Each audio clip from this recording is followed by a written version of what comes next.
3 маусым. Мағжан Жұмабаев атындағы Ақмола облыстық әмбебап ғылыми кітапханасы.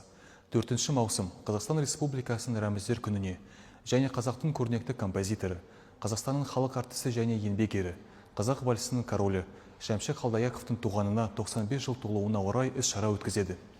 1956 жылы Шәмші Қалдаяқов кейін Қазақстан Республикасының мемлекеттік әнұранына айналып кеткен «Менің Қазақстаным» атты әнін жазған болатын.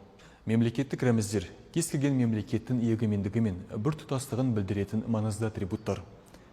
Қазақстан Республикасының мемлекеттік рәміздері, мемлекеттік ту, елтаңба және әнұран.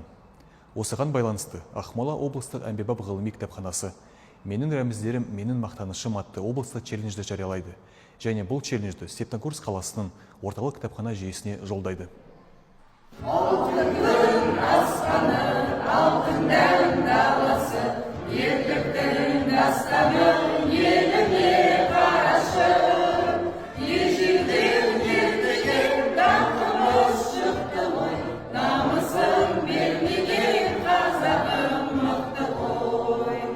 Менің елім, гүлім болып егілемін, жырың болып төгілемін елім, туған жерім менің Қазақстаным. Ұрпаққа жол ашқан кең байтақ жерім бар, бірлігі